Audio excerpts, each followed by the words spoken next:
Hola, hago contacto con la periodista Leticia Robles de la Rosa. Leti, es que tú has dicho que el INAI está en riesgo. ¿Por qué lo dices? Está en riesgo el Instituto Nacional de Acceso a la Información. Buenas tardes. ¿Qué tal? Muy buenas tardes. Es un privilegio para mí poder platicar con ustedes y con toda su audiencia. Pues les comento, miren, el Instituto Nacional de Acceso a la Información y Protección de Datos Personales, INAI, está en riesgo porque el Senado de la República ha desacatado la orden constitucional que se establece en el artículo 6º, inciso A, numeral 8, que lo obliga a elegir a los comisionados que integran el Pleno del INAI. Desde el año pasado, desde abril del 2021, el Senado desde abril de este año 2022, el Senado ha dejado de cumplir con esta función y actualmente el INAI tiene a 5 de los 7 comisionados que forman su pleno. Pero el artículo 33 de la Ley Federal de Transparencia y Acceso a la Información Pública, que es, digamos, como la ley orgánica del INAI, establece que las sesiones del Pleno serán válidas solo con la asistencia de cuando menos 5 comisionados. El próximo marzo 23 del 2023 concluye las funciones del comisionado Francisco Javier Acuña, con lo cual el Pleno del INAI estará solo con 4 integrantes. La ley dice que necesitan menos 5. Si el Senado sigue sin elegir a los 2 comisionados que hacen falta desde abril de este año, el INAI ya no podrá trabajar, porque la ley dice que sus decisiones que tomen no tienen ninguna validez. Por eso digo que el INAI está incluso a 3 meses de un inminente riesgo de desaparición de facto. Exactamente, desaparición de facto. Ahora, ¿cuál sería el impacto, tú, Leti, que estudias estos temas, cuál sería el impacto de no contar con el INAI? Es decir, o planteado de otra forma, ¿para qué nos sirve el INAI?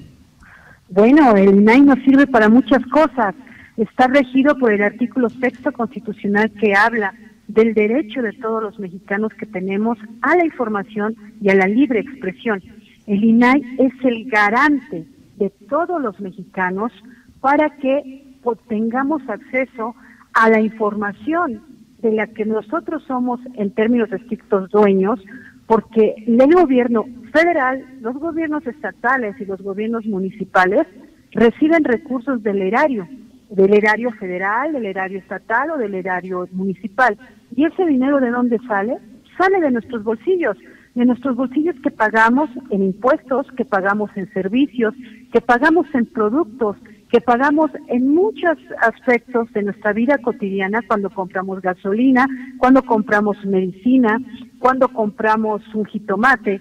Todos estamos pagando impuestos y además pagamos el predial y pagamos la energía eléctrica. Entonces todo ese dinero que nosotros estamos pagando va a dar a las arcas federales, estatales y municipales. Por lo tanto, todos los funcionarios que ejercen el dinero público están obligados con todos nosotros a darnos una información puntual de qué están haciendo con cada uno de los pesos y centavos que les estamos dando vía impuestos y servicios. El INAI es la institución que nos garantiza que una autoridad, no importa el nivel de gobierno que se tenga, no importa qué poder del Estado tengan, es decir, si es ejecutivo, legislativo, judicial, nos tienen que decir a nosotros cómo gastan el dinero que les estamos dando. Y el INAI es la institución que garantiza ese derecho, que nos protege en ese derecho, pero además es una institución que nos ayuda a defendernos cuando alguna institución pública o privada utiliza nuestros datos personales sin nuestra autorización. El INAI, nosotros a veces olvidamos lo importante que es una institución como la INAI, porque estamos inmersos en una dinámica en que las cosas funcionan. ¿Cuándo nos vamos a dar cuenta de lo que nos hace falta? Cuando ya no funciona. Exactamente. Ahora, ¿qué alternativas, qué es lo que que podría hacerse para que no llegue ese momento, Leti? Bueno, en primera, el propio INAI puede presentar un recurso ante la Suprema Corte de Justicia de la Nación para que sea ella quien le recuerde al Senado que está en desacato de lo que establece la Constitución en el artículo 6. Tiene que urgir al Senado de la República a asumir su función y su juramento que asumieron cuando tomaron su protesta de ley, donde dicen que cumplirán y harán cumplir la Constitución y las leyes que de ella emanan.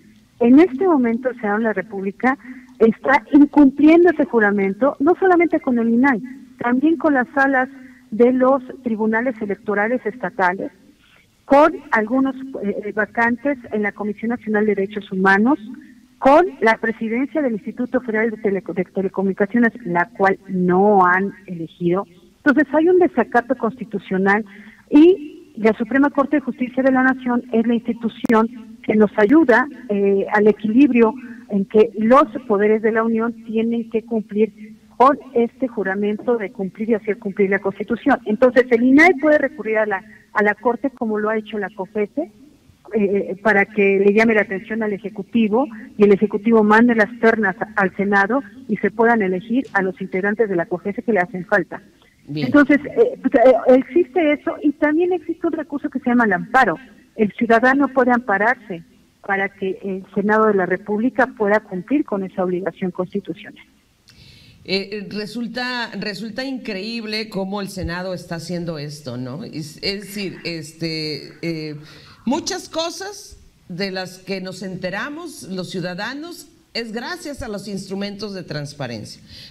Y tú no me dejarás mentir, cuando se crean estas instituciones como el Instituto Nacional de Acceso a la Información, pues lo celebramos.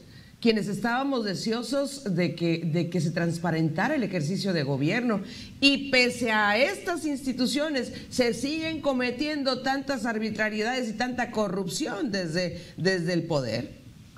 Fíjate que yo creo que lo que pasa es que en este país tenemos una memoria muy corta, pero suena muy fuerte, pero es real, los que nacimos el siglo pasado, sabemos que este país era sumamente opaco. Y ahora, por ejemplo, nosotros nos enteramos hace 6 años que teníamos un gobierno que incurría en corrupción. ¿Por qué? Gracias a este derecho a la información. Alguien dice ahora, nos dicen, Enrique Peña Nieto encabezó el gobierno más corrupto de la historia de México. Yo tengo mis dudas, ¿sabes? Yo creo que el gobierno más corrupto que ha tenido este país es el de José López Portillo, pero yo no lo puedo probar, porque no existía el derecho a la información, porque todo era instintivo, porque pensábamos, creíamos, se decía, se hacía, dicen que se están robando el dinero de Pemex, dicen que Arturo Durazo utiliza a los policías como albañiles para construir sus mansiones, dicen que la esposa de López Portillo cambia de carro cada semana, dicen que el hijo de López Portillo viaja por todo el mundo, ¿no? Y que se llevaba el piano también la mujer a donde iba. Exacto, se llevaba el piano y luego lo que hacía la hermana en Incine, ¿recuerdas? Margarita López Portillo, claro. Sí es. Y entonces, pero nosotros no podíamos tener las pruebas. Sí, se pudo demostrar la Casa Gris, perdón, la Casa Blanca de Peña Nieto se pudo demostrar, pero no se pudo demostrar el Partenón. Exactamente, y aunque lo teníamos ahí, lo vimos, y claro, todos sabíamos que llevaban a los policías a construir ese Partenón, pero no lo podemos comprobar, porque no pudieron meter a la cárcel a Arturo Durazo, a fin de cuentas lo exoneraron, ¿recuerdas? O sea, sí, lo metieron a la cárcel, hubo todo un show, pero no pasó más. Y López Portillo, ¿qué pasó con todo el dinero que se robó López Portillo? Nada, no pasó absolutamente nada. Entonces, ¿por qué se dice el gobierno de Peña es el más corrupto? Pues porque no vivieron con López Portillo. Y 2, porque no había INAI, porque nosotros no teníamos el derecho de saber en qué se estaba gastando el dinero.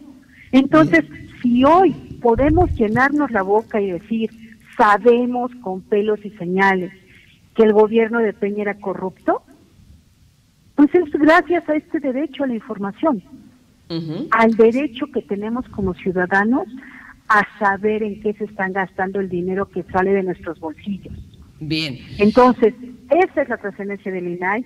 creo que el ojo ciudadano y espacios como el tuyo, donde ponen atención a estos temas que son históricos, trascendentes, si el Senado no se da cuenta que los ciudadanos sí nos importa nuestro derecho a la información, ellos van a hacer lo que quieran y en marzo ya no vamos a tener INAI. ¿Qué vamos a hacer? Así es. Bueno, Leti, te agradezco muchísimo que nos hayas dado luz sobre este tema. Muchas gracias. Al contrario, muchísimas gracias a ti. Hasta pronto, gracias. Ya nos vamos, ya viene el maestro Ruiz Quirrín con toda la información de primera mano. Quédese en TVD Primera Plana.